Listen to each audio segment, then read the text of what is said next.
Avant de commencer l'histoire, dites-nous d'où vous nous regardez en laissant un commentaire ci-dessous. Si vous appréciez cette vidéo, n'oubliez pas de liker et de vous abonner. Passez une merveilleuse journée. Profitez de l'histoire, tout le monde. La soirée de gala ressemblait à un gigantesque aquarium. Des lustres scintillants, des robes étincelantes et des sourires ronds et polis allaient et venaient. Lucas se tenait au centre de la salle, son nœud Windsor impeccablement noué, son visage séduisant si frappant que les photographes ne cessaient de mitrailler, simplement parce que la lumière frappait parfaitement sa mâchoire. Il souriait poliment, hochait la tête au bon rythme, mais se sentait aussi vide qu'un verre de champagne vidé. À 18 h, il envoya un seul texto à son assistant. « Lance la rumeur. » L'assistant rappela immédiatement, la voix tremblante. « Êtes-vous sûr, monsieur ?»« Plus sûr que jamais, » répondit Lucas, son ton étrangement calme. 5 minutes. Le plan était simple. Faire fuiter la rumeur que Lucas était ruiné, pas de documents, pas de confirmation de presse, juste assez pour que ça se répande comme l'odeur du pain frais dans une cuisine. Tout le monde la sent avant de demander la recette. C'était, il faut l'admettre, un jeu insensé. Mais après des années à patauger dans des compliments vides, il voulait savoir, quand l'argent disparaît, que reste-t-il? Sophie arriva alors que l'horloge approchait 7 heures. Elle était aussi éblouissante qu'une publicité pour bijoux, épaules nues, diamants à la gorge, yeux charbonneux. Elle marcha directement vers lui, glissa son bras sous le sien, son sourire parfaitement mémorisé. « Chérie, ce soir, nous devons prendre des photos avec les sponsors et la table de l'ambassadeur aussi. S'il te plaît, ne parle pas de ta petite œuvre de charité. C'est ennuyeux. » Lucas rit doucement. « Je vais essayer de n'être qu'un peu ennuyeux. » La musique s'amplifia. L'hôte invita le couple star de la saison festive sur scène. Des centaines de regards, des dizaines de téléphones avec des caméras prêtes. Lucas prévoyait de dire quelques mots de remerciement, mais alors, un téléphone vibra, puis un autre, puis une table entière. Les têtes se baissèrent, les yeux s'écarquillèrent, un mon Dieu éclata comme un couvercle qui se referme. La rumeur se propagea plus vite que les violons. Lucas Vernon avait tout perdu, hypothèque, projet océanique, réunion d'urgence du conseil, plus de points d'exclamation, plus d'émojis choqués, ses sourires polis se tordaient en points d'interrogation. Sophie se figea une seconde. Elle retira son bras comme si elle avait touché une plaque brûlante. « Qu'est-ce que c'est? Une brise ?» dit Lucas, tentant une plaisanterie. « Je ne plaisante pas. Es-tu ruiné? Si je dis non, me croirais-tu ?» Sophie soutint son regard un long moment, puis balaya la salle comme pour mesurer la température ambiante. Elle pinça les lèvres, se tourna vers le micro et afficha le sourire le plus professionnel de sa vie. « Je suis désolé. Je veux annoncer l'annulation de nos fiançailles parce que... » Elle hésita une seconde, cherchant. « Parce que nous réalisons que nous ne sommes pas compatibles. »« Pas compatibles. » Deux mots bien nets, qui fermèrent une porte dans son cadre. La première rangée se tut. L'autre déglutit difficilement. Le logo du sponsor à l'écran clignota soudain. Quelqu'un à une table du fond applaudit doucement, le genre d'applaudissement de quelqu'un qui venait d'échapper à un problème. Puis les murmures éclatèrent, bouillonnant comme de l'écume. Un vieil ami de Lucas, qui l'appelait autrefois frère, s'approcha, lui tapa l'épaule avec une dignité calculée. « Oh, ça va? Chings bon. Ah, je dois saluer le président. On se voit plus tard. On se voit plus tard. Plus tard quand? » L'investisseur a envoyé un texto. Réunion demain. L'investisseur. B. Si besoin, j'attendrai de voir. Un membre du conseil écrivit brutalement, pas de déclaration. Le téléphone de Lucas vibrait comme un criquet paniqué. Il le fixa une seconde, puis le retourna face contre table. Sophie avait déjà quitté la scène. Quelques reporters la poursuivirent, leurs caméras papillonnant comme des oiseaux effrayés. Le pauvre hôte annonça alors l'enchère silencieuse pour les enfants. L'ambiance était confuse, comme une cravate nouée à l'envers. Lucas restait immobile, souriant légèrement, souriant parce que son test de loyauté avait trop bien fonctionné, souriant parce qu'il était l'idiot qu'il avait inventé, souriant parce qu'il ne savait pas quoi faire d'autre. Il s'éloigna des projecteurs et se glissa par un chemin latéral dans le couloir. La porte se referma derrière lui, étouffant musique et murmures avec son bois épais. Le couloir était vide, la climatisation ronronnait régulièrement. Une pancarte réservée au personnel pendait mollement. L'odeur de cire à plancher, de lys dans un vase au bout du couloir et une légère note métallique de l'escalier de secours persistaient. Ses chaussures claquaient contre le sol en pierre, sonnant seul. Il s'assit sur un banc en cuir près de la porte de sortie. Son smoking coûteux se froissa au poignet. La cravate se resserra come un eau coulante. Il la desserra, inspira, puis inspira encore. Soudain, il se rappela son petit appartement d'étudiant, la vieille casserole en aluminium, et un paquet de nouilles instantanées sur l'étagère. À l'époque, il avait deux choses. Du temps et des rêves. Maintenant, il avait tout sauf la certitude que quelqu'un le voyait comme une personne, pas comme un portefeuille souriant.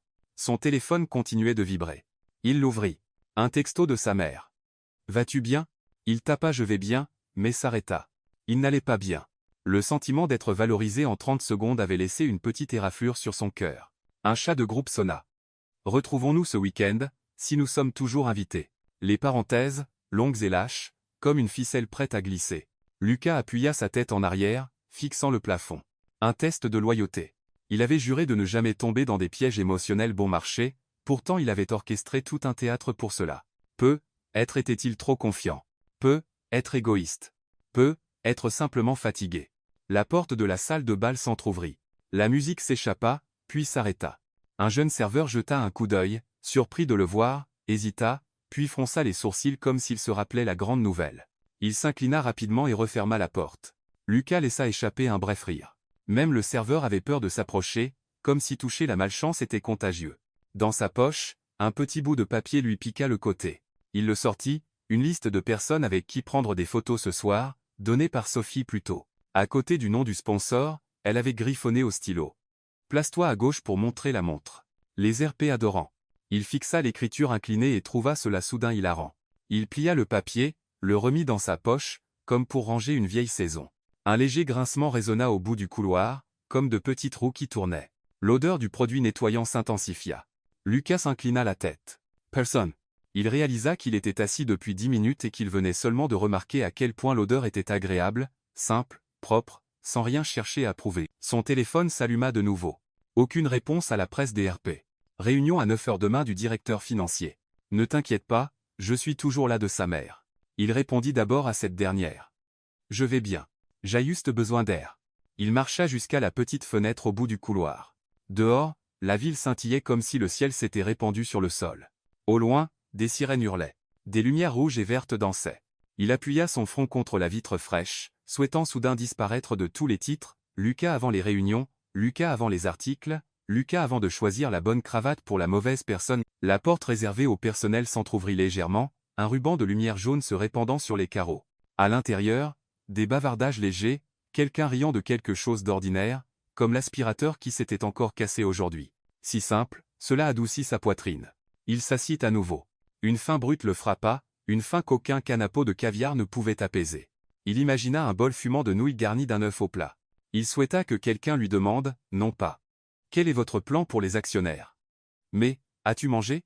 Soudain, une pensée jaillit, le faisant rire sèchement, peut-être que la prochaine fois, je devrais tester les gens en ne les testant pas du tout. Cependant, la sagesse arrive toujours trop tard. Pour l'instant, il n'était que l'homme laissé sur scène. La porte de la salle de bal s'ouvrit à nouveau, et un groupe d'invités passa, riant, laissant derrière eux un lourd parfum. Ils ne le remarquèrent pas. Tant mieux. Lucas étira ses jambes et relâcha ses épaules. Les roues grinçantes se rapprochèrent, puis s'arrêtèrent. Un silence doux, comme des bulles de savon. Il baissa les yeux sur ses chaussures cirées, repérant une fine traînée d'eau en forme de point d'exclamation. Le chariot d'un concierge se tenait à quelques pas, avec un seau bleu, des vaporisateurs transparents et une bouteille d'eau en plastique bon marché oubliée là. Une lumière froide scintillait à la surface du seau, ondulant comme une musique de fond venue d'un autre monde, loin de la symphonie de la salle de bal. Lucas ravala un soupir. Dans la salle de bal, il était une nouvelle fracassante. Dans ce couloir, il n'était qu'un homme fatigué. Pour la première fois depuis longtemps, avait-il assez de calme pour s'entendre, pour entendre son cœur battre régulièrement, pour entendre le grincement patient de petites roues roulant sans ostentation. Il s'adossa et ferma les yeux un instant. Ce soir, le test de loyauté était terminé. Résultat, Sophie avait choisi de partir, les amis avaient choisi le silence, les partenaires avaient choisi la distance, et lui avait choisi de s'asseoir ici dans l'odeur du nettoyant pour sol, là où personne n'exigeait qu'il brille. Et pour la première fois, Lucas se sentit vraiment seul, si seul qu'une seule petite pensée simple restait dans son esprit, intacte par les actions ou les actifs. J'aimerais que quelqu'un me demande simplement « Vas-tu bien ?» Au bout du couloir, le léger raclement d'un balai résonna.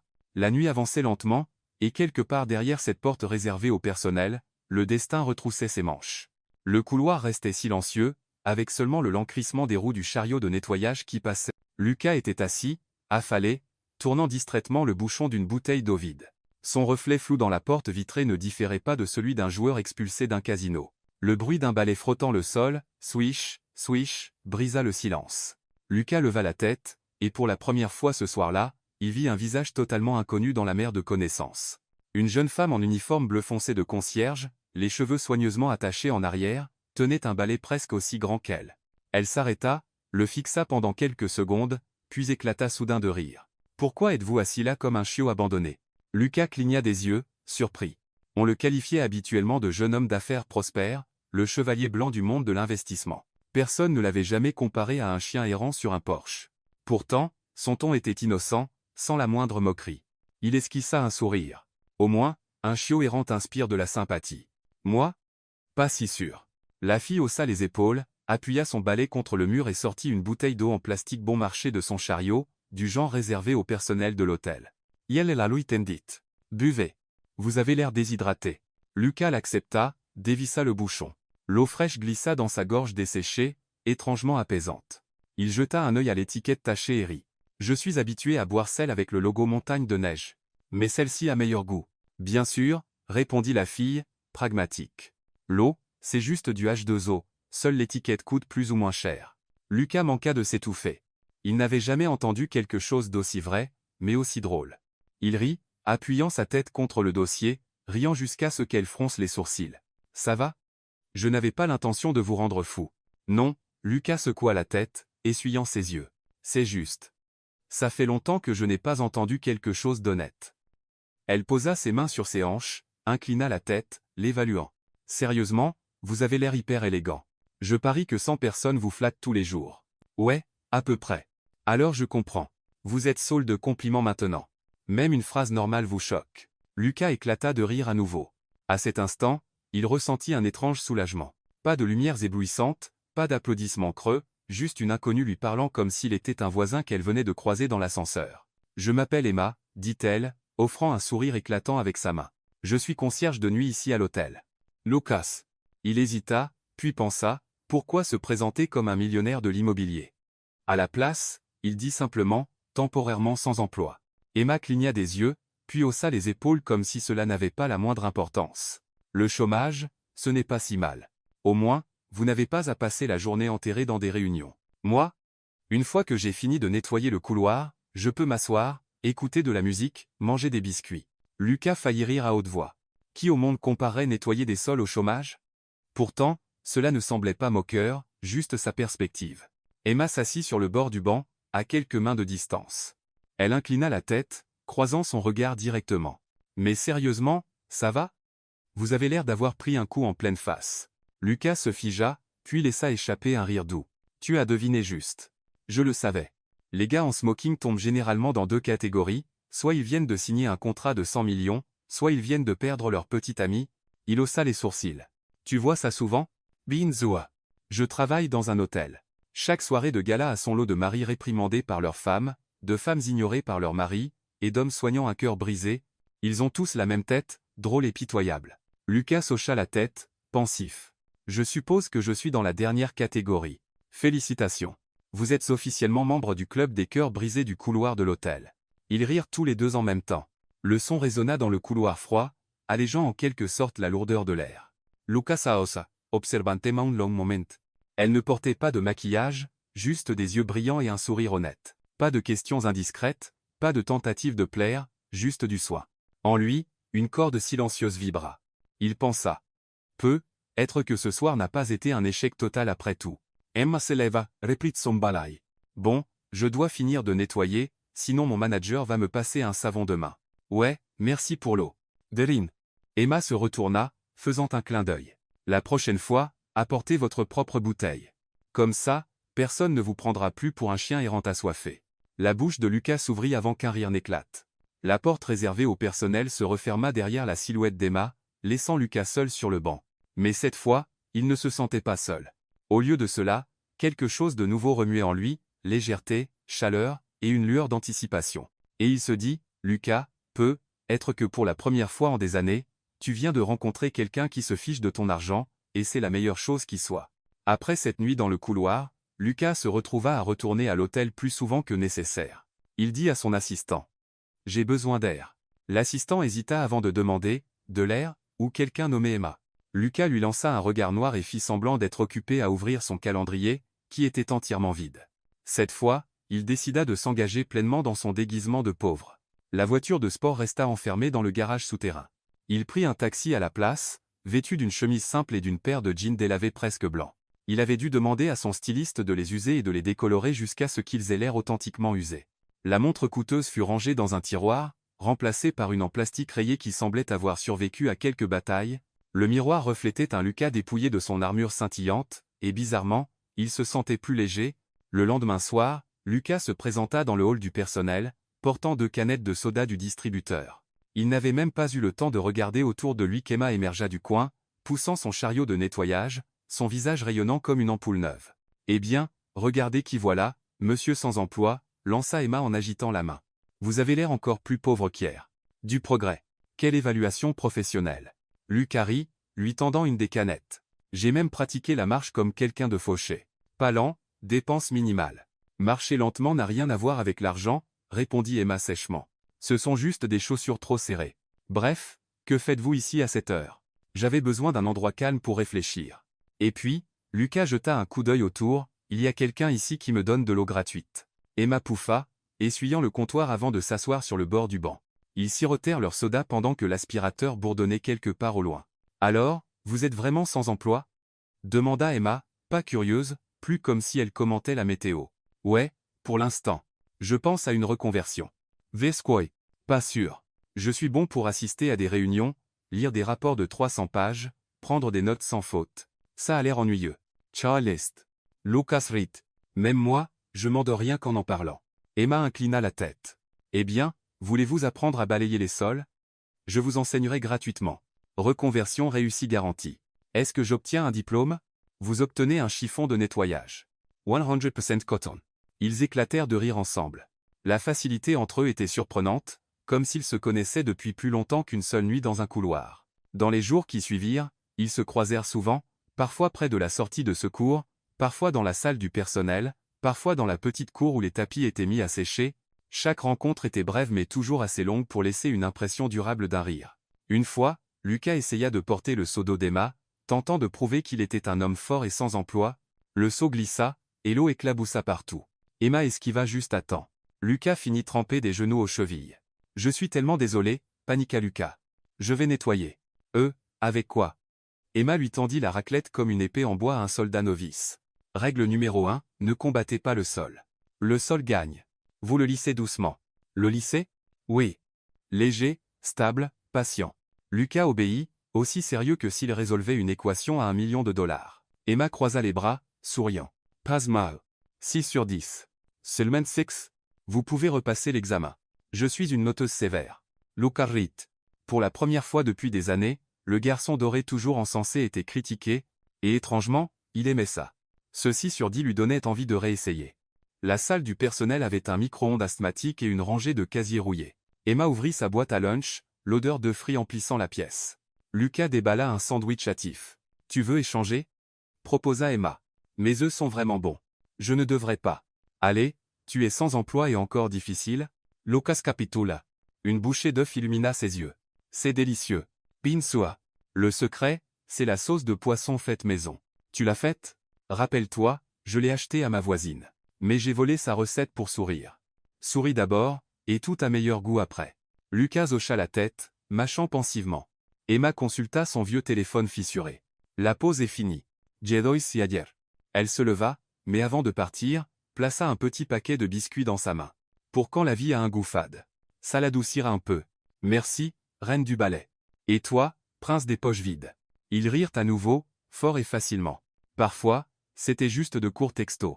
Emma liait rarement les réseaux sociaux. Son téléphone était si vieux que l'écran ressemblait à de la glace fissurée. Pourtant, ils avaient sauvegardé leurs numéros respectifs. Dans le téléphone d'Emma, Lucas était monsieur sans emploi. Dans celui de Lucas, elle était Emma, reine du ballet. « As-tu mangé? »« Oui. »« As-tu assez dormi? »« Assez, sauf quand l'aspirateur se rebelle. J'apporterai des menthes demain pour le calmer. Les menthes ne répareront pas l'aspirateur, mais elles répareront la personne qui le tient. » Leurs petits échanges étaient chaleureux, comme un vieux micro-ondes peinant à chauffer un repas. Une nuit pluvieuse, des éclairs zébraient au-delà des portes vitrées. Emma transportait des tapis roulés, ses épaules humides de pluie. Lucas se tenait sous l'auvent, observant. « As-tu un imperméable? »« J'en ai un, mais il a un trou en forme de cœur brisé, » dit Emma si sérieusement que Lucas faillit la croire. « Le cœur de qui? » Celui du manteau. Cet après-midi-là, Emma envoya un texto court et direct, 10 à 8 heures, supermarché. Il y a une promo. Lucas fixa le message et éclata de rire. Il avait reçu des centaines d'emails commençant par « Cher Monsieur Lucas », accompagnés de propositions à $1 million, mais jamais personne ne l'avait invité à sortir avec une vente à rabais. Il arriva à l'heure, vêtu d'une chemise froissée et de vieilles chaussures pour correspondre à la scène. Emma se tenait devant le supermarché économique, les cheveux attachés haut, enveloppée dans une veste grise usée. Elle agita les deux mains avec excitation. « Dépêche-toi. Les nouilles en promo sont presque épuisées. » Lucas cligna des yeux, encore en train de digérer, quand Emma lui saisit le poignet et le traîna à l'intérieur comme s'il courait un marathon. À peine entrés, ils furent engloutis par la foule d'acheteurs. Une affiche criarde indiquait « Nouilles instantanées, 50% de réduction », et là, un groupe de ménagères se disputait presque les rayons. Lucas fut entraîné dans la frénésie. Sa main toucha à peine un paquet qu'Emma le lui arracha à une vitesse fulgurante, brandissant son trophée. « Ah ! Les mains rapides survivent. C'est de la triche », feignit Lucas, indigné. Au supermarché, il n'y a pas de triche, juste d'élan. Lucas ne put retenir son rire, et bientôt, il attrapa un autre paquet, le brandissant comme un trophée pour restaurer son honneur. Emma fit la moue, mais ses yeux pétillaient de joie enfantine. Ils errèrent d'allée en allée, rivalisant pour des rouleaux de papier toilette en promo comme deux écoliers espiègles. Pour Lucas, c'était la première fois qu'il vivait le chaos des courses à rabais. Épuisant, oui, mais étrangement excitant. D'habitude, je passe un coup de fil, et quelqu'un livre une boîte entière à ma porte, avoua-t-il. Alors, tu as raté la gloire de gagner le dernier rouleau de papier toilette. Emma brandit son prix comme une coupe en or. Lucas rit si fort que les passants se retournèrent. Ce soir-là, Emma ramena Lucas dans son petit appartement. Il était au 3e étage, avec des murs écaillés par endroits, des meubles vieux mais bien rangés. Sur une étagère trônait un petit cactus avec une note collée à côté, « Ne t'avise pas de mourir ». Les yeux de Lucas vagabondèrent jusqu'à une bibliothèque usée. Pas de manuel de finance, seulement des bandes dessinées, des livres de cuisine et quelques romans d'amour. Il sourit doucement. « Ton endroit, il est vraiment charmant. Charmant grâce à ce cactus. Je l'ai gardé en vie pendant 2 ans. Il ne m'a pas encore abandonné. » Contrairement à certaines personnes. Lucas resta silencieux un instant, incertain s'il devait rire ou ressentir la piqûre derrière ses mots. Mais Emma s'était déjà tournée vers la cuisine, sa voix lumineuse. « Bon, voici la cuisine. 2-8. » Ils disposèrent les ingrédients. Un paquet de nouilles, quelques œufs, des épinards d'eau, une bouteille de sauce de poisson. Lucas observa la sauce avec méfiance, reculant d'un pas. « Ça sent trop fort. L'odeur forte, c'est la saveur. Essaye. » Emma cassa les œufs, les battant rapidement dans la poêle, ses mouvements assurés comme ceux d'une artiste au travail. Lucas fut chargé de laver les légumes. Il éclaboussa de l'eau partout, trempant le comptoir. « Tu laves les légumes ou tu leur donnes un bain ?» taquina Emma. « Je veux qu'ils soient absolument propres. S'ils sont absolument propres, il ne reste rien à manger. » Lucas se figea un instant, puis éclata de rire. Le dîner fut servi sur une vieille table en bois. Une assiette de fruits à la sauce de poisson, des légumes sautés, un simple bol de soupe et un paquet de nouilles partagées. Lucas s'assit, fixant l'humble repas avec une nervosité qu'il n'avait jamais ressentie dans les banquets 5 étoiles. Il prit un morceau d'œuf et mordit dedans. La saveur riche et savoureuse envahit sa langue. Ses yeux s'écarquillèrent. « Mon Dieu, comment c'est aussi bon ? C'est bon seulement parce que tu as faim, » rit Emma. « Non, c'est vraiment bon. Mieux que du steak et du vin. » Emma le crut à moitié, douta à moitié. Mais le regard sincère de Lucas la fit éclater de rire. Après le repas, ils s'adossèrent au mur, partageant un soda. Dehors, les bruits de la circulation flottaient doucement dans la nuit.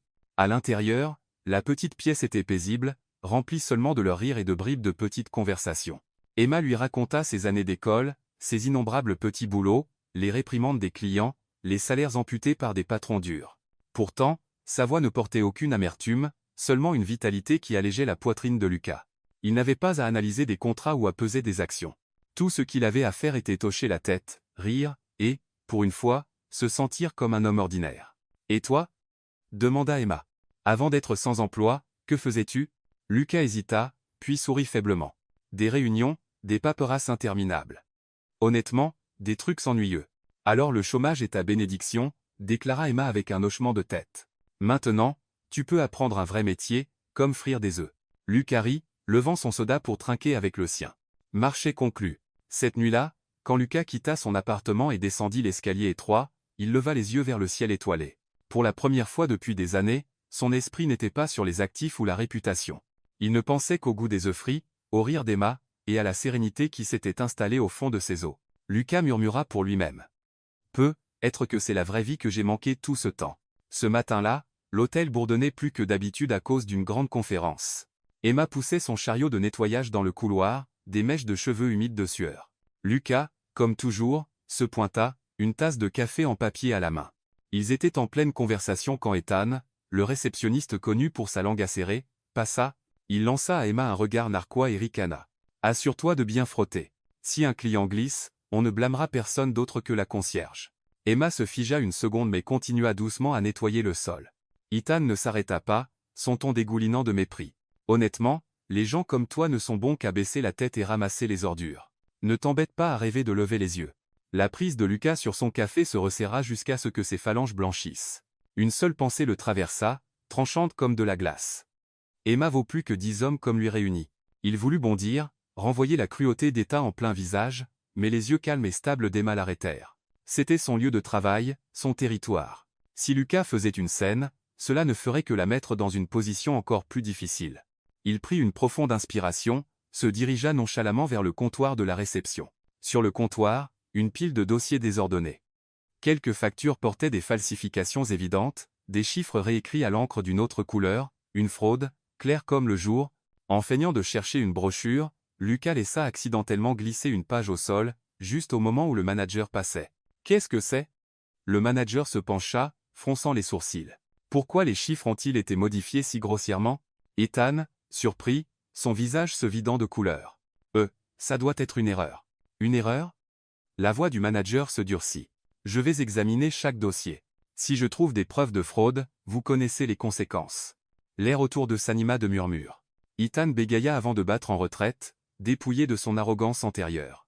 Pendant ce temps, Emma continuait de nettoyer avec une patience silencieuse, comme si rien ne s'était passé. Une collègue s'approcha et lui tapa l'épaule. « Ne le laisse pas t'atteindre, Emma. Honnêtement, tout le monde sait que tu travailles plus dur que la plupart ici. » Quelques autres hochèrent la tête en signe d'accord. Pour la première fois, Emma fut défendue ouvertement. Depuis un coin, Lucas sirota son café, un léger sourire au coin des lèvres. Pas besoin de se vanter ou de crier. Un simple geste avait suffi pour que la vérité se révèle. En fin d'après-midi, Emma le trouva dans la cour arrière. Elle posa ses mains sur ses hanches, son regard à la fois amusé et suspicieux. « Et, as-tu arrangé quelque chose? »« Quoi? J'ai juste fait tomber un bout de papier. Tombé au moment parfait, à l'endroit parfait. Quelle coïncidence !» Lucas haussa les épaules, feignant l'innocence. « Pour Assad. HMA. Tu es doué pour ces petits mystères, n'est-ce pas ?» Ces mots sonnaient comme un reproche, mais ses lèvres s'incurvèrent en un sourire. Elle savait qu'il avait pris sa défense, mais d'une manière qui ne l'avait pas embarrassée. Au contraire, il avait fait en sorte que ses collègues la regardent avec respect. Ils s'assirent ensemble sur les marches arrière, partageant le paquet de biscuits qu'Emma avait apporté. « Tu n'es pas contrarié par ce qu'Ethan a dit » demanda Lucas doucement. « J'y suis habitué » haussa Emma les épaules. Mais aujourd'hui, c'était différent. Aujourd'hui, pour la première fois, quelqu'un a parlé en ma faveur. Lucas soutint son regard un long moment, puis sourit. « Parce que tu le mérites. » Emma leva les yeux au ciel, bien que son ton portât une pointe taquine. On dirait un avocat qui fait un discours de défense. « Peut-être que j'ai étudié le droit autrefois. Alors, tu as dû devenir sans emploi pour avoir perdu une affaire. » Lucas rit, ressentant une légèreté inattendue s'installer. À cet instant, il réalisa quelque chose. Soutenir quelqu'un ne signifiait pas toujours jeter de l'argent ou hausser la voix. Parfois, le plus petit acte suffisait pour leur faire savoir qu'ils n'étaient pas seuls. Quand Lucas quitta enfin l'hôtel, le coucher de soleil s'étendait longuement sur le trottoir. Ses pensées étaient claires. Emma n'était pas juste une concierge, pas juste ce que les autres choisissaient de voir. Elle était forte, gentille, un caractère valant plus que 10 Ethans réunis, et d'une certaine manière, Lucas savait avec certitude qu'il voudrait continuer à se tenir à ses côtés, pas seulement aujourd'hui, mais pour de nombreux jours à venir. Ce week-end-là, Emma envoya à Lucas un autre de ses petits textos directs, 15h, centre communautaire. Toviens. Lucas était assis seul dans son bureau, une pile épaisse de rapports étalés devant lui. Pourtant, il n'avait aucune envie d'en lire une seule page. Il jeta un œil au message, et un sourire tira sur ses lèvres. « J'arrive » répondit-il sans hésiter. Le centre communautaire se dressait dans un vieux quartier, ses murs striés de peinture écaillée, la grille en fer grinçant sur ses gonds. À l'intérieur, une grande pièce abritait des bureaux et des chaises en bois usé, les murs décorés de dessins au crayon de couleur des enfants, les rires jaillissaient de chaque coin. Emma l'accueillit d'un simple hochement de tête, sans cérémonie, sans présentation, avant de plonger directement dans le groupe d'enfants qui l'attendait. Lucas resta en retrait, mal à l'aise, comme un touriste perdu dans la mauvaise ville. « Pourquoi restes-tu planté là » appela Emma. « Retrousse tes manches et viens ici. » Surpris, Lucas haussa rapidement les épaules de sa veste et retroussa ses manches de chemise. Il s'abaissa sur une petite chaise, se sentant comme un géant maladroitement coincé dans une salle de classe de poupées. Un petit garçon lui fourra un crayon rouge dans la main. « Tonton, colorie ça pour moi. » Lucas baissa les yeux sur le papier, une maison, un soleil, un arbre. « Facile, pensa-t-il. » Mais après seulement quelques traits vitaux, son soleil débordait déjà des lignes, se transformant en un gâchis asymétrique. « Tonton colorie super mal », cria le gamin en riant. Gêné, Lucas afficha un air sévère. « C'est de l'art abstrait, tu sais. Quel genre d'art ressemble à une tomate ?»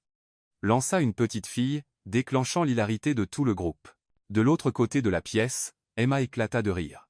Pour la première fois, elle vit Lucas, toujours si soigné, si composé, déconcerté comme un écolier. Après le temps de coloriage, Emma divisa les enfants en groupes pour un exercice d'orthographe. Lucas fut assigné au rôle de lecteur. Tenant la feuille de l'alphabet, il prononça lentement A, B, C. Les enfants l'imitèrent, mais chaque fois qu'ils arrivaient au Q, il l'étirait en un coup dramatique, transformant la classe en un chœur espiègle. Lucas baissa la tête dans ses mains pendant qu'Emma riait si fort qu'elle faillit se plier en deux. Quel genre d'enseignement est-ce ? Taquina-t-elle. Je suis expert en contrat, pas en ABC, protesta Lucas. Une petite fille pointa son petit doigt sur la dernière lettre. Tonton, lis celle-là. C'est faux. CZ. Chantèrent les enfants en chœur. Lucas leva les deux mains en signe de capitulation, et la salle éclata de rire. Pendant la pause, Emma sortit une boîte de biscuits. Les enfants se précipitèrent, chacun essayant de prendre le meilleur morceau. Lucas tendit la main pour en prendre un aussi, seulement pour être averti par un garçon 2 fois plus petit que lui. « T'es trop grand. Si tu manges trop, y en aura plus pour nous. »« Oh, désolé. Je n'en prends qu'un, » dit Lucas solennellement. « Hein ? Le plus gros ?» crièrent les enfants ensemble. Lucas s'effondra dramatiquement contre le bureau, feignant d'être vaincu, et les enfants hurlèrent de rire. Emma secoua la tête, mais son cœur se réchauffa. Lucas ne se comportait pas comme un adulte intouchable. Il n'avait pas peur de se ridiculiser, si cela rendait les enfants heureux. Et ce genre de rire illuminait toute la pièce. Quand la session se termina, Emma et Lucas empilèrent les chaises et les tables. Elle s'assit sur les marches, buvant à sa bouteille d'eau, et soupira. « Ça fait 3 ans que j'enseigne ici. Pas de salaire, juste quelques collations en soutien. Mais je ne peux pas partir. »« Parce que tu tiens à eux ?» demanda Lucas doucement. « Oui. Certains de leurs parents sont trop occupés. Certains n'ont pas les moyens pour des cours particuliers. Je pense que si ces enfants savent lire et écrire, peut-être auront-ils une chance d'ouvrir une autre porte. » Lucas resta silencieux. Il regarda autour de lui la salle de classe miteuse, les lettres tordues sur le tableau, puis revint sur Emma. Dans ses yeux brillants, il vit quelque chose qu'il n'avait jamais aperçu dans le cercle des riches qu'il fréquentait, une chaleur et une détermination que l'argent ne pouvait mesurer. « Kim penses tu » demanda Emma. Lucas sourit, secouant la tête. « Je pense que j'ai transformé le soleil en tomate. » Emma éclata de rire, inclinant la tête vers lui. « C'est exactement pourquoi ils t'ont aimé. Ils n'ont pas besoin de quelqu'un de parfait. Juste d'un grand gars prêt à jouer le jeu. » Lucas se fit rire. Ces mots ludiques frappèrent plus profondément qu'elle ne le réalisait.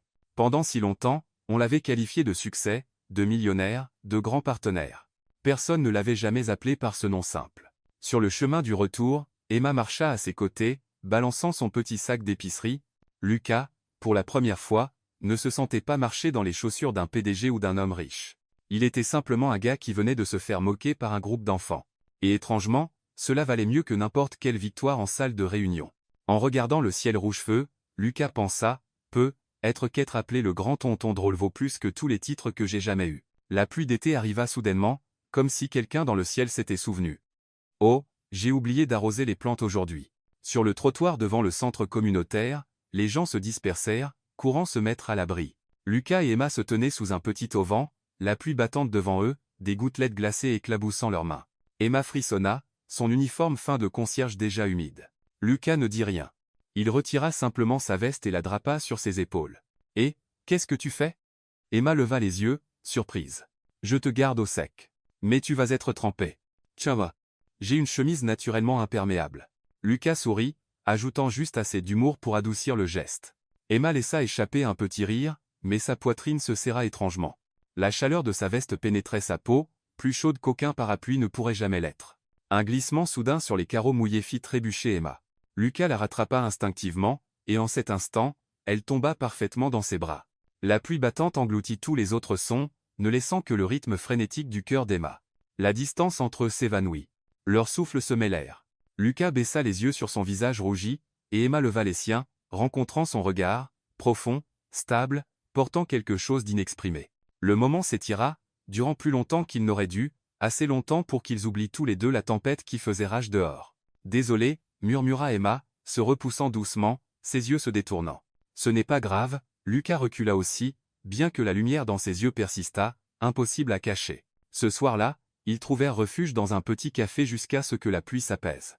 Une lumière dorée se répandait sur les tables en bois, enveloppant l'endroit de chaleur. Emma serrait une tasse de cacao chaud, pressant ses mains contre elle pour chasser le froid. Lucas était assis en face d'elle, son regard suivant inconsciemment chacun de ses petits mouvements. « Qu'est-ce que tu regardes » cligna Emma. « La tasse. » « La tasse ? Il n'y a rien de spécial dedans. Vrai, mais quand quelqu'un la tient, elle devient spéciale. Emma rit doucement, bien que son cœur manquât un battement. Rapidement, elle orienta la conversation vers les enfants du centre communautaire, essayant de masquer son trouble. Lucas écoutait, hochant la tête, lançant occasionnellement une remarque taquine qui faisait glousser Emma. Son rire, mêlé au bourdonnement chaleureux du café, allégeait la lourdeur de sa poitrine comme si elle n'avait jamais existé. Dans les jours qui suivirent, ces étincelles de quelque chose de plus apparurent de plus en plus souvent. Un matin, Lucas vint aider Emma à ranger la réserve. Alors qu'elle tendait la main pour attraper une boîte, celle-ci glissa, et Lucas la rattrapa juste à temps, son corps frôlant le sien de près. Pendant cet instant bref, Emma pouvait entendre son cœur battre fort à ses oreilles. Une autre fois, elle ramassa le stylo que Lucas avait oublié. Quand elle le lui rendit, leurs doigts se frôlèrent une seconde, assez pour les faire tous deux se figer. Chaque fois que leurs yeux se rencontraient, le temps semblait s'arrêter, volant un battement supplémentaire à l'horloge, mais chaque fois que la ligne entre eux menaçait de s'estomper, tous deux reculaient vers l'amitié. Emma avait peur de se tromper elle-même. Lucas, sans emploi ou non, portait toujours l'aura d'un homme d'un autre monde. Elle craignait que lorsque la vérité éclaterait, ses sentiments fragiles s'évanouissent comme de la brume. Lucas avait peur aussi, peur que confesser signifie révéler qui il était vraiment, Lucas Vernon, le millionnaire qui avait organisé ce ridicule test de faillite, et si elle savait, Emma le regarderait-elle encore de la même manière? Alors, ils restaient silencieux, cachant leur cœur derrière des blagues et des contacts furtifs. Un après-midi, alors qu'ils se séparaient à la porte du centre, Emma taquina. « Tu sais quoi? Tu me fais penser à un parapluie. Parce que je te protège de la pluie? Non. Parce que tu apparais quand j'ai besoin de toi, puis tu te replies, sans jamais vraiment dire ce que tu veux dire. » Lucas rit, bien que quelque chose remuât dans ses yeux, il voulait dire « Je ne veux pas être juste un parapluie. Je veux être ton ciel tout entier, mais à la place, il répondit, alors la prochaine fois, je m'ouvrirai avant que la pluie ne tombe. » Emma hocha doucement la tête, les lèvres incurvées, mais son cœur battait plus vite quand même. Cette nuit-là, Lucas était assis dans son appartement de luxe, fixant les lumières de la ville.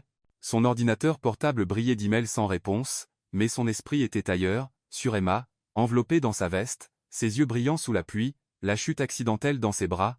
Il murmura pour lui-même. Peut-être qu'il est temps d'affronter la vérité. Mais pas encore, pas ce soir. Et ainsi, leur cœur continuait de jouer le jeu délicat des frontières, amis en surface, mais battant d'un rythme qui les trahissait. Une affection discrète avait commencé à prendre racine, sans nom, inexprimé. Pourtant, dans chaque regard qui s'attardait trop longtemps, dans chaque sourire timide trop doux, elle croissait déjà lentement mais sûrement, comme une graine attendant son moment pour germer sous la pluie d'été. Des semaines passèrent, et Lucas réalisa que son cœur avait dépassé l'intérêt passager. Il pensait à Emma même en salle de réunion entourée d'actionnaires, même en dînant dans les restaurants les plus luxueux. Un texto court et sec d'elle pouvait le faire rire comme un garçon. Il savait maintenant que ce n'était plus un jeu. Il tenait vraiment à elle. Mais plus il tombait, plus la peur grandissait. Tôt ou tard, Emma apprendrait la vérité. Que Lucas Vernon n'était pas pauvre, pas sans emploi. Il était propriétaire de dizaines de projets, l'homme derrière les galas où elle avait autrefois frotté les sols. Et pire encore, la faillite n'était qu'un test insensé qu'il avait lui-même orchestré. Si elle savait, le regarderait-elle encore avec ses yeux clairs et confiants? Lucas passa de nombreuses nuits sans sommeil, déchiré entre le silence et la confession. Enfin, il décida qu'il lui dirait, quel qu'en soit le coup, car plus il cachait, plus grand était le risque de la perdre totalement. Cet après-midi-là, il demanda à Emma de le rejoindre dans un petit café près du centre communautaire. L'endroit était calme, la lumière tardive du soleil s'inclinait sur la table en bois, baignant son visage d'une douce lueur dorée. Emma tenait sa tasse de cacao, ses yeux brillants innocents comme toujours. Elle taquina légèrement, « Pourquoi as-tu l'air si tendu? Ne me dis pas que tu n'as plus d'argent pour les nouilles en promo. » Lucas déglutit difficilement, sa poitrine se serrant. Il souhaitait pouvoir rire comme d'habitude, mais sa gorge se contracta. Posant son café, il regarda droit dans ses yeux. « Emma, je dois te dire la vérité. » Ses sourcils se froncèrent. Ça a l'air sérieux. Il prit une profonde inspiration. « Je ne suis pas pauvre. Je ne suis pas sans emploi. La vérité, c'est que je suis millionnaire. » La pièce sembla sombrer dans le silence. Emma cligna des yeux, pensant qu'il plaisantait. Mais Lucas ne souriait pas. « Quoi ?» Sa voix s'étrangla. Toute cette histoire de faillite au gala. C'était juste un test. Je voulais savoir qui resterait à mes côtés, pas pour l'argent. Chaque mot tombait comme une pierre.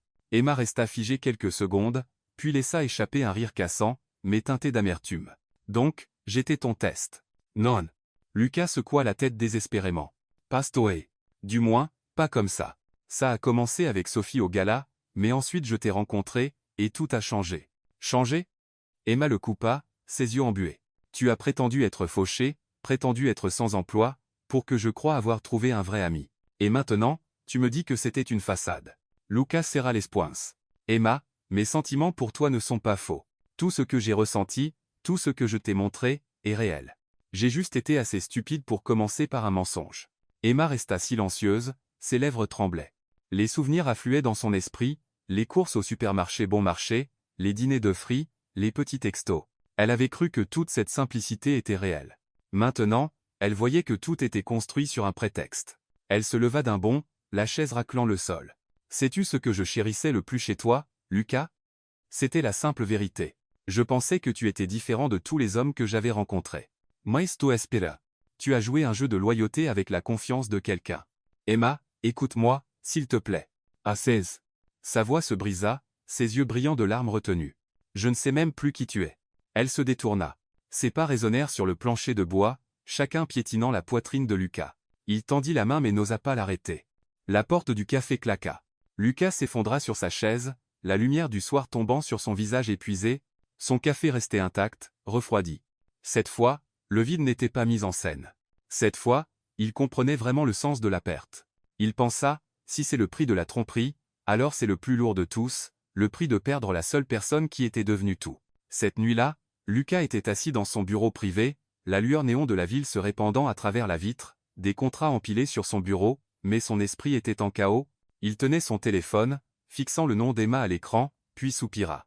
Le patron n'a jamais autant fixé son téléphone, dit une voix féminine depuis la porte. Lucas leva les yeux. C'était Nora, sa secrétaire de longue date, plus qu'une simple secrétaire, une confidente de confiance. Il lui fit signe de s'asseoir. « Nora, j'ai tout gâché. Pas une affaire cette fois, n'est-ce pas ?» Elle plissa les yeux, perspicace. Lucas esquissa un sourire fatigué, puis lui raconta tout, la fausse rumeur de faillite, le déguisement de pauvreté, la rencontre avec Emma, et la confession désastreuse cet après-midi-là. Nora resta silencieuse un long moment avant de soupirer. « Vous êtes brillant en affaires, Lucas, mais là, dedans, vous avez vraiment été insensé. » « Je sais. » Lucas baissa la tête. « Je voulais seulement trouver quelqu'un qui ne me voyait pas à travers mon argent. Mais au final, je me suis transformé en menteur. Elle est partie, et je ne sais pas comment la ramener. » Nora l'étudia, son ton s'adoucissant. « Je ne connais pas grand-chose à l'amour, mais je connais les femmes. Elles peuvent pardonner la pauvreté. Elles peuvent pardonner l'échec. Ce qui est le plus difficile à pardonner, c'est la malhonnêteté, surtout quand elle touche la confiance. » Lucas se tut, ses mots perçants comme des aiguilles. « Alors, que dois-je faire ?» Sa voix était basse, fragile d'une manière qu'elle n'avait jamais été. Nora inclina la tête, réfléchissant, puis répondit, « N'essayez pas de vous prouver avec de la richesse. Prouvez-le en étant là. Marchez à ses côtés. Écoutez-la. Faites les plus petites choses avec constance. Et surtout, cette fois, seulement la vérité. Plus de tests. » Lucas resta immobile. Ces mots déverrouillant quelque chose en lui. Enfin, il hocha la tête, la détermination revenant dans ses yeux. « Merci, Nora. Peut-être qu'il est temps que j'apprenne à aimer, sans utiliser mon portefeuille. » Cette tempête de pluie avait volé quelque chose à Lucas qu'il n'avait jamais prévu. La confiance d'Emma. Peu importe combien de nuits il passait dans son appartement luxueux, fixant les lumières scintillantes de la ville, son esprit revenait sans cesse à l'image d'une petite femme en uniforme bleu. Sophie l'avait quitté quand il était ruiné. Emma l'avait quitté quand elle avait découvert qu'il était riche. L'ironie coupait plus profondément qu'aucune lame. Mais après avoir parlé avec Nora, il comprit enfin. Le problème n'était pas l'argent. C'était la tromperie. Il avait transformé l'amour en test. Cette fois, s'il voulait garder Emma, il devait apprendre une nouvelle façon d'aimer, pas avec son portefeuille, mais avec son cœur. Le lendemain, Lucas se rendit au centre communautaire où Emma enseignait aux enfants. Elle portait encore son uniforme simple, les cheveux attachés haut, ses yeux fatigués mais brillants. Quand elle le repéra, Emma se figea une seconde, ses sourcils se fronçant. « Que fais-tu ici » demanda-t-elle, la voix plate. Lucas baissa légèrement la tête, comme un étudiant admettant son erreur. Pas pour t'acheter, pas pour faire des excuses, juste pour donner un coup de main. Emma resta silencieuse, prête à refuser. Mais les enfants avaient déjà éclaté en cris de joie en le voyant. « Et, c'est monsieur l'avocat abaissé !» crièrent-ils, courant vers lui.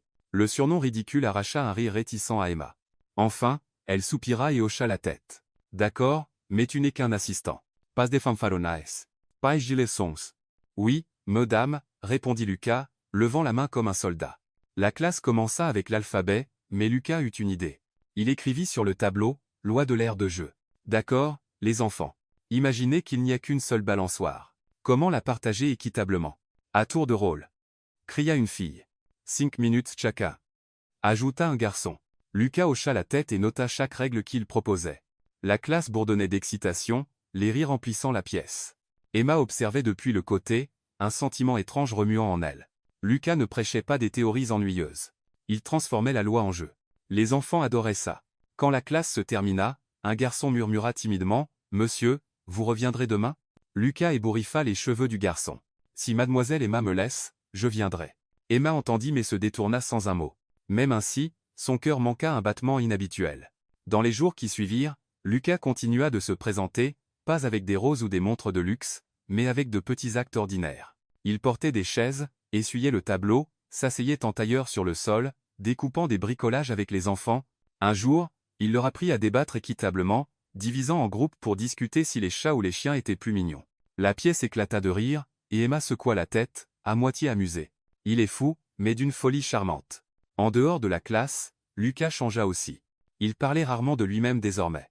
À la place, il écoutait. Il écoutait Emma raconter des histoires de son enfance, comment sa mère travaillait comme serveuse dans un dîner, comment elle jonglait autrefois avec 3 emplois juste pour rester à flot. Il se souvenait de chaque détail. Un soir, Emma soupira. « Je déteste cuisiner des nouilles instantanées. Elles sortent toujours à moitié crues ou pâteuses. » Lucas se redressa immédiatement. « Alors donne-moi une chance de prouver le contraire. » Le lendemain, il arriva avec un sac plein d'ingrédients. Œufs, oignons verts, saucisses. Dans la petite cuisine du centre communautaire, il travailla avec une concentration intense, chronométrant chaque seconde comme s'il signait un contrat de plusieurs millions. Le résultat. Des nouilles fumantes garnies d'œufs coulants, dorés et d'oignons verts frais. Lucas posa le bol fièrement devant elle. Voici l'art des nouilles instantanées. Emma goûta, ses yeux s'écarquillant. C'est vraiment bon. Alors, désormais, je suis le chef officiel des nouilles. Ce titre ne vient pas avec un salaire, tu sais. Je n'en ai pas besoin. Ton sourire suffit. Emma se figea. Les mots n'étaient pas sophistiqués, juste doucement sincères. Si sincères qu'elle ne pouvait se résoudre à croiser son regard. Tard cette nuit-là, après le départ des enfants, ils s'assirent dehors près du centre. La brise était fraîche, les lampadaires brillaient sur la cour vide. Lucas ouvrit 2 canettes de soda, en tendant une à Emma. « Je ne sais pas combien de temps il faudra pour que tu me fasses à nouveau confiance, dit-il doucement. Mais je suis prêt à être là tous les jours. Pas de grands cadeaux, pas de belles promesses. Juste la vérité. » Emma prit la canette mais resta silencieuse, son regard fixé sur la rue calme. À l'intérieur, le mur du doute n'avait pas encore cédé, mais des fissures commençaient à apparaître. Au cours des derniers jours, elle l'avait vu différemment, pas comme l'homme riche prétendant être pauvre, mais comme quelqu'un qui tâtonnait, apprenant à recommencer. La semaine suivante, Lucas se présenta avec des mains tachées de colle. Il s'assit sur le sol, fabriquant des cerfs-volants en papier avec les enfants, la ficelle s'en mêlant constamment. Les enfants rugirent de rire. « Monsieur, vous êtes grand, mais tellement maladroit. » Lucas rit sans défense et se tourna vers Emma. « Tu vois, je suis un échec total dans l'industrie des beaux-arts. » Emma se plia de rire, mais ses yeux s'adoucirent. Elle réalisa que Lucas se moquait d'être ridiculisé tant que cela rendait les enfants heureux. Un homme qui vivait autrefois dans le luxe était maintenant prêt à s'asseoir par terre avec des bouts de papier en désordre. Cela la touchait plus que n'importe quel cadeau. Un soir de week-end, Emma passa devant la cuisine communautaire et repéra Lucas en train de faire la vaisselle. Il portait un vieux tablier, les manches éclaboussées d'eau, le visage crispé alors que la mousse de savon s'accrochait obstinément, quelque chose dans sa poitrine s'adoucit à cette vue. « Et, qui t'a dit que tu pouvais utiliser mon tablier ?» demanda-t-elle, feignant de le gronder. Lucas se retourna, affichant un grand sourire. « J'ai l'impronte juste. Veux-tu me poursuivre en justice? Je me défendrai volontiers. Un avocat de mousse de savon, hein? Exactement. Et ma défense est, laver la vaisselle est aussi une forme d'amour. » Emma éclata de rire mais n'ajouta rien. Silencieusement, elle prit un torchon et se tint à ses côtés, essuyant les assiettes. Leurs mains se frôlèrent à travers la mousse, s'attardant une seconde de trop, aucun ne recula. Aucun ne parla. Lucas ne supplia jamais directement le pardon. Au lieu de cela, il se prouva par de petits gestes, nettoyer les sols à ses côtés, aider les enfants avec leurs études, partager un bol de nouilles. Pas de discours fleuris, pas de cadeaux somptueux, juste de la patience. Emma ne l'exprima pas encore, mais elle commençait à le voir clairement. Derrière ses efforts maladroits se cachait une sincérité impossible à feindre. Riche ou pauvre, c'était quelque chose de réel. Et peut-être, à partir de ces petites choses, la fragile graine de confiance prenait lentement racine dans son cœur. Tout commença par une simple photographie. Cet après-midi-là, Lucas avait porté une boîte de fournitures au centre communautaire pour Emma. Par coïncidence, un reporter de passage captura l'instant, un cadre fugace de Lucas Vernon, le millionnaire qui souriait rarement, regardant Emma avec une chaleur indéniable. En quelques heures, l'image était placardée sur un site de tabloïd sous le titre sensationnel. Le millionnaire Lucas Vernon secrètement impliqué avec une concierge d'eau. Les ragots se répandirent comme une traînée de poudre. Les colonnes en ligne spéculaient sur une histoire d'amour mal assortie, la moquant comme une histoire de Cendrillon qui aurait mal tourné. Un article ricana. Peut-être que Lucas cherche une nouvelle expérience après avoir été largué par sa fiancée glamour. Emma était stupéfaite. Elle parcourut chaque mot, son cœur battant à ses oreilles. Au centre, les parents chuchotaient dans les coins. Les collègues lançaient des regards curieux. Ce soir-là, son téléphone vibra sans cesse. Des textos anonymes allant de la moquerie aux menaces voilées en passant par une curiosité intrusive. Elle ne s'était jamais sentie aussi exposée, aussi petite. Lucas apprit la nouvelle pendant une réunion du conseil. Un membre du conseil, à moitié plaisantin, remarqua « Monsieur Vernon, l'entreprise doit-elle préparer un communiqué de presse sur votre humble vie amoureuse ?» Les rires éclatèrent autour de la table, la prise de Lucas sur son stylo se resserra, mais cette fois, il ne resta pas silencieux. Il leva la tête, la voix froide et stable. « Ma vie privée n'est pas une blague, et personne n'a le droit de transformer une femme innocente en spectacle. » Les rires s'éteignirent instantanément. Le regard de Lucas était si tranchant, si inébranlable, que personne n'osa ajouter un mot. Le lendemain matin, le chaos attendait devant le centre communautaire. Des dizaines de reporters bloquaient le chemin d'Emma, les flashs crépitants, les questions fusant comme des flèches. « Êtes-vous vraiment la nouvelle amante de Lucas Vernon? Depuis combien de temps le connaissez-vous? Utilisez-vous cette relation pour sortir de la pauvreté ?» Emma se figea, la panique montant alors qu'elle reculait. Chaque question perçait son calme fragile, menaçant de briser le peu de paix qu'elle conservait. Puis une silhouette élancée, fendit la foule. Lucas s'avança, se plaçant fermement entre elle et le mur de caméra. « À 16. » Sa voix résonna. « C'est ma vie privée. Ne mêlez pas Emma à ça. Elle n'est pas une figure publique. Si vous voulez une histoire, écrivez sur moi. » Les reporters bourdonnèrent, déstabilisés. L'un d'eux insista. « Donc, vous admettez que la rumeur est vraie ?» Lucas regarda directement la caméra la plus proche sans une once d'hésitation. « La seule vérité que je confirmerai est celle-ci. Emma n'est pas un jouet pour votre amusement. Elle mérite le respect, tout comme chacun de vous. » L'air devint immobile. Pendant un instant, personne n'osa poser une autre question. Lucas prit la main d'Emma et la guida fermement à travers les grilles, laissant derrière eux les flashs frustrés des caméras. À l'intérieur de la classe, Emma tremblait encore. Elle se tourna vers lui, incrédule. « Pourquoi as-tu fait ça? Tu sais que la presse va creuser encore plus maintenant. » Lucas sourit faiblement, bien que la fatigue ombrageât ses traits. « Je sais, mais je sais aussi que si je n'étais pas intervenu aujourd'hui, tu aurais dû tout affronter seul, et ça, je ne pourrais jamais le permettre. » Le souffle d'Emma se coupa. Pour la première fois de sa vie, quelqu'un s'était tenu entre elle et la tempête, pas avec des mots vides, mais avec une action indéniable.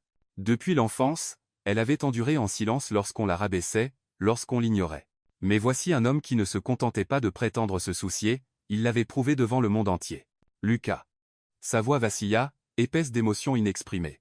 Il sourit simplement, ses yeux s'adoucissant. « Tu n'as rien à dire. Sache juste que cette fois, je ne partirai pas. » Les jours suivants furent un tourbillon de titres. Certains continuaient de se moquer d'elle. D'autres spéculaient sans fin. Mais progressivement, un changement commença. De nouveaux articles apparurent, Lucas Vernon, un millionnaire qui défend une travailleuse contre la frénésie médiatique. L'image de lui protégeant Emma circula largement, louée comme un véritable acte d'homme. Emma lut ses mots, son cœur tremblante. La douleur de la trahison passée persistait, mais elle ne pouvait nier ce qu'elle voyait maintenant. Lucas changeait, pas par des cadeaux extravagants ou des promesses creuses, mais par des actes courageux, réels et profondément sincères. Un soir, Emma demanda à Lucas de la rejoindre sur le toit du centre. L'air nocturne était frais, parfumé des premières fleurs de la saison. Elle s'appuya contre la balustrade, silencieuse un long moment avant de parler enfin. « Je ne sais pas si je peux te faire totalement confiance encore », admit-elle doucement. Mais ce jour-là, quand tu t'es tenu devant moi, quelque chose semblait différent. Lucas s'approcha, sans toucher, regardant seulement le même ciel. « Je ne demande pas un pardon instantané. Tout ce que je veux, c'est que tu saches ceci.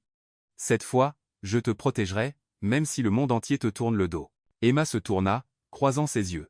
L'arrogance avait disparu. Ce qui restait était une stabilité tranquille et une tendresse qui lui serra la poitrine. Elle pressa ses lèvres, craignant de laisser son cœur la trahir trop tôt. Ils se tenaient là en silence, côte à côte, la ville bourdonnant doucement en contrebas. La distance entre eux était toujours là, mais il y avait aussi un fil invisible, fragile mais incassable, les tissant lentement l'un à l'autre.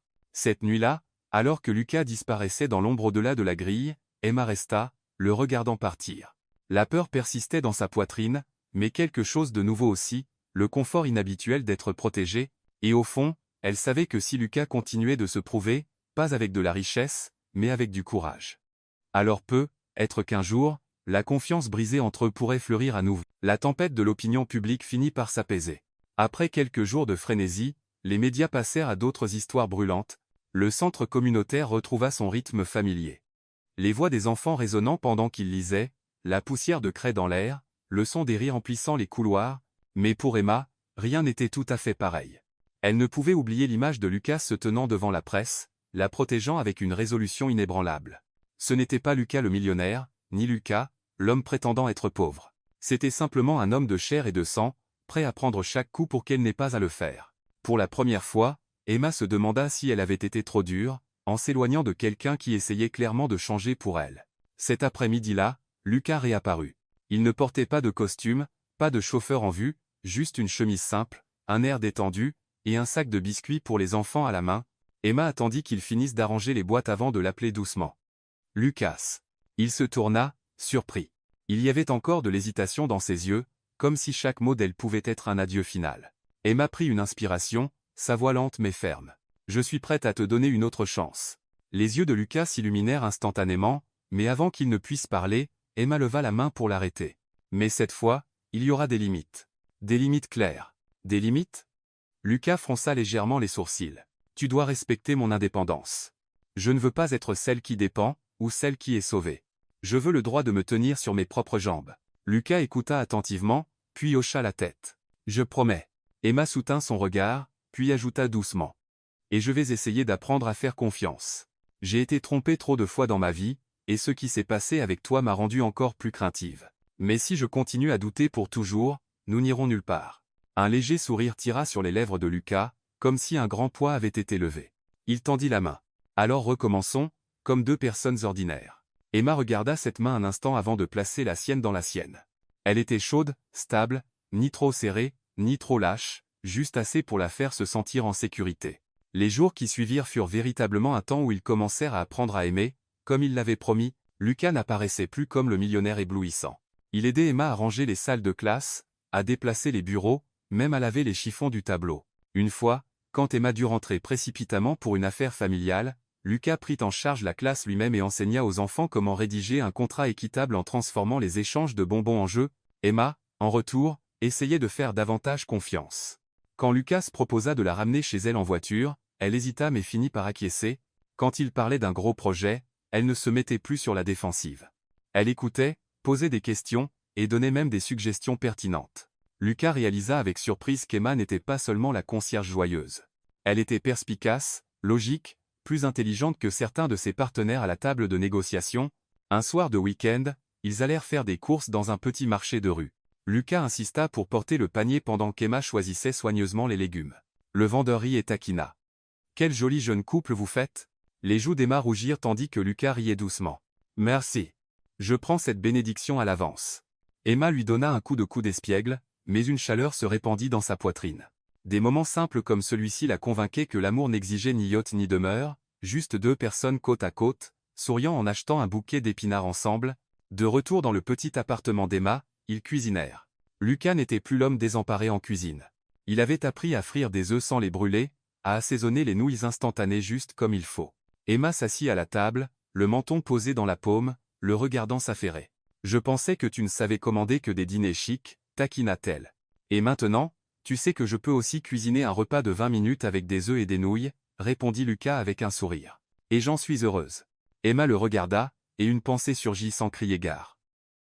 Être qu'entre nous, il n'y a plus cette distance de richesse ou de pauvreté, juste deux personnes apprenant à s'aimer comme des égaux. Pourtant, tout n'était pas toujours fluide. Parfois, Emma s'inquiétait à voix haute. Es-tu sûr que ça peut marcher? Ton monde et le mien sont trop différents. À chaque fois, Lucas répondait simplement avec une conviction calme.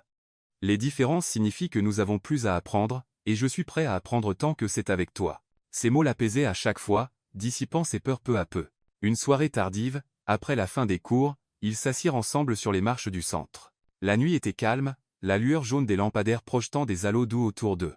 Lucas tendit à Emma une canette de soda, comme il l'avait fait depuis le premier jour de leur rencontre. « Tu sais, » murmura Emma, les yeux fixés au loin, « je pensais que je ne pourrais jamais faire confiance à un homme riche, mais tu m'as montré, être que ce qui compte. Ce n'est pas si tu es riche ou pauvre. C'est si tu me vois comme ton égal. » Lucas se tourna vers elle, un sourire doux dans les yeux. « Et tu m'as montré que l'amour n'a pas besoin d'un compte en banque. » Ils firent teinter leur canette de soda, un petit clink, doux mais chargé de sens. Cette nuit-là, alors que Lucas s'éloignait en voiture, Emma resta à la grille, regardant les feux arrière s'effacer dans la distance. Pour la première fois depuis des années, elle sentit qu'elle n'était pas seule. Et pour tous les deux, il était clair qu'ils ne se tenaient plus dans deux mondes séparés, ils étaient maintenant sur la même route, avançant lentement mais sûrement l'un vers l'autre. L'automne tardif s'était installé, une fraîcheur vive glissant par les petites fenêtres de l'appartement. Ce soir-là, après avoir fini son cours tardif, Emma rentra chez elle, fatiguée mais étrangement en paix. Elle poussa la porte et se figea. La pièce familière baignait dans une lumière jaune chaude, mais ce soir, elle n'était pas silencieuse. Sur la petite table à manger trônait un bol fumant de nouilles instantanées, un œuf frit au bord doré, et deux canettes de soda fraîche posées côte à côte. « Lucas, murmura-t-elle. » Il sortit de la cuisine, pas en costume sur mesure, pas avec une montre de luxe, juste une chemise blanche aux manches retroussées.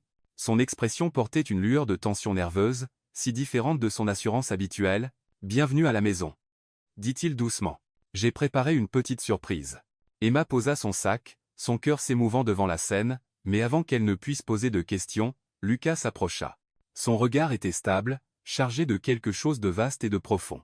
Puis il mit un genou à terre. De sa poche, il sortit une petite boîte en velours. La lumière accrocha un simple anneau à l'intérieur, pas les diamants scintillants des grandes demandes, mais quelque chose de bien plus simple. Lucas prit une inspiration, sa voix grave tremblant légèrement. « Emma, je ne peux pas te promettre des châteaux. Je ne peux pas te promettre d'acheter le monde. Mais je te promets ceci.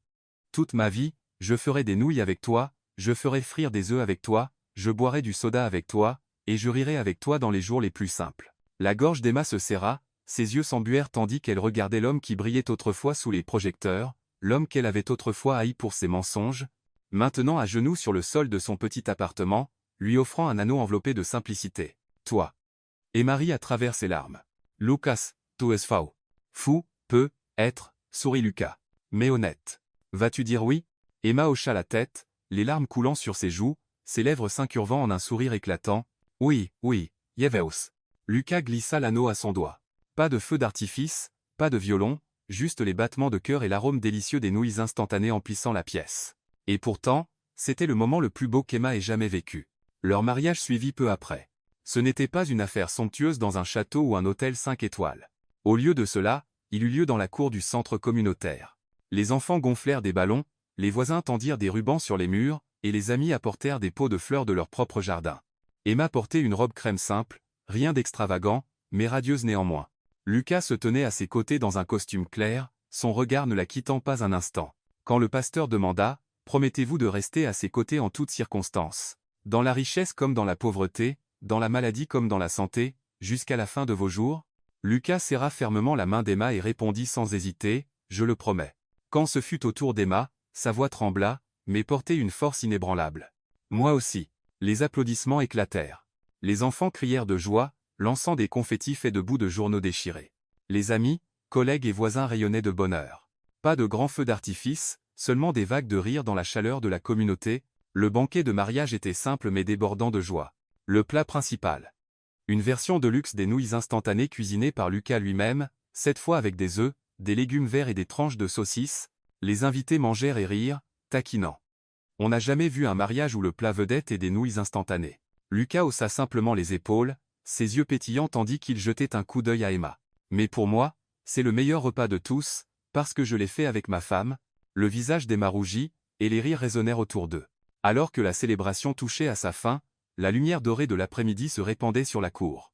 Emma se tenait avec Lucas, leurs mains entrelacées, son cœur débordant de bonheur. Elle repensa à tout.